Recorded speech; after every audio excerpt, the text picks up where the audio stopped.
Hello everyone and welcome back. Today we're covering chapter 32, Agency Formation and Duties, one of the most important chapters in business law.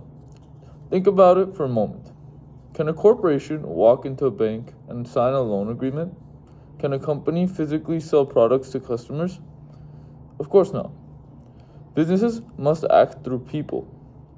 That's why there's agency law. By the end of this lesson, you'll understand what agency relationships are, how they're created, and the legal duties that agents and principals owe one another. Let's get started. What is agency?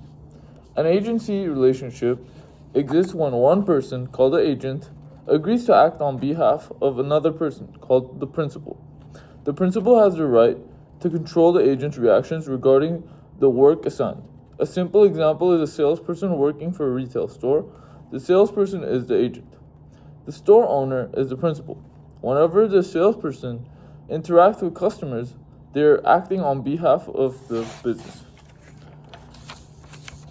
Agency relationships are extremely important because they allow businesses to operate in multiple locations and conduct many transactions at the same time.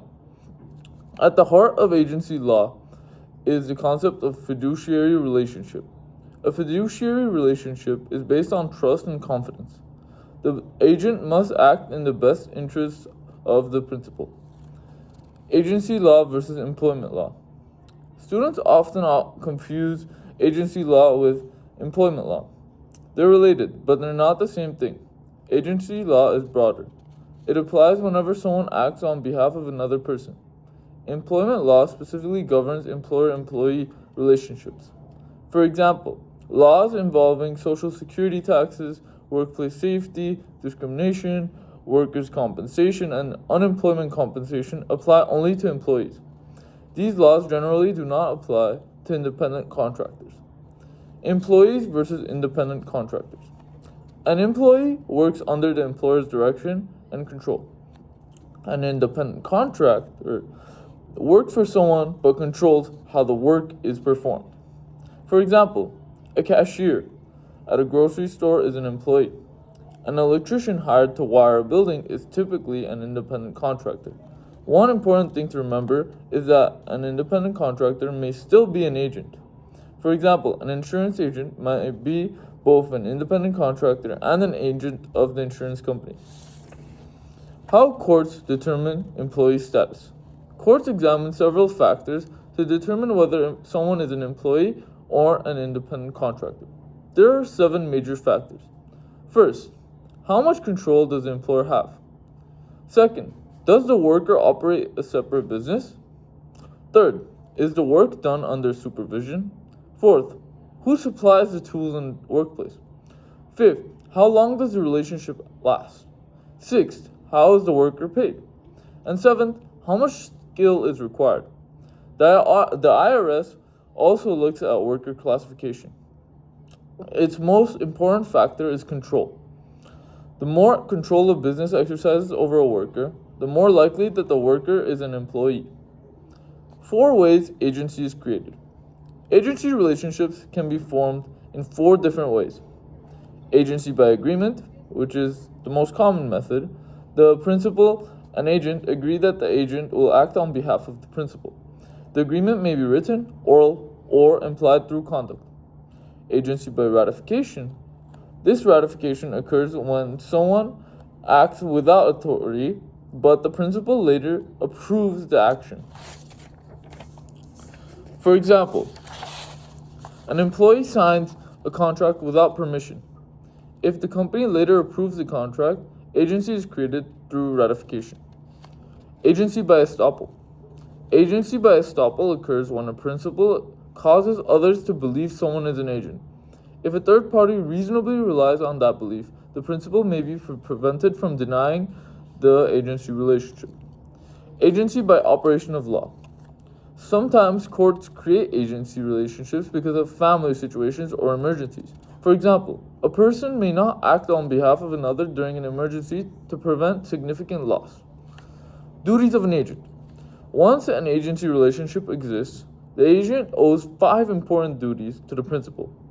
I recommend remembering the acronym PNOLA: performance, notification, loyalty, obedience, accounting.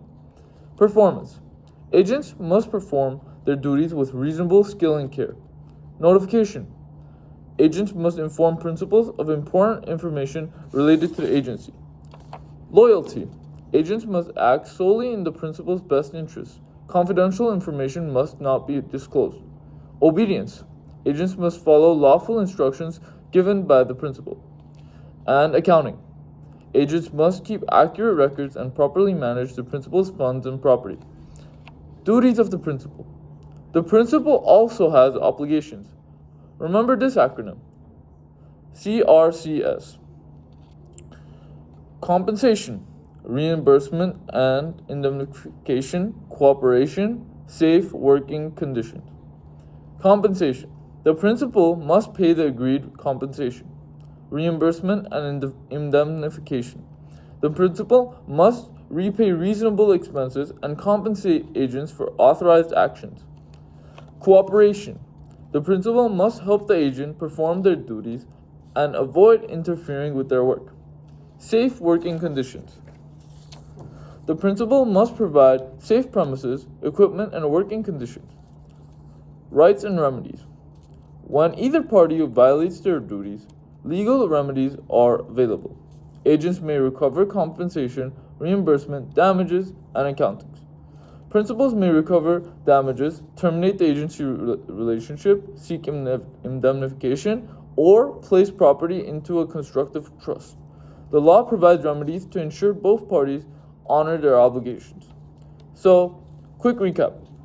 Agency is a relationship in which an agent acts on behalf of a principal. Agency relationships are built on fiduciary duties and trusts. Agency can be formed by agreement, ratification, estoppel, or operation of law. Agents owe 5 duties: performance, notification, loyalty, obedience, and accounting.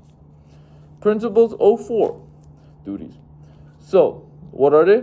They're compensation, reimbursement and indemnification, cooperation, and safe working conditions. If you can remember those concepts, you'll be great shape for your business final. Thanks for watching, and I'll see you next chapter.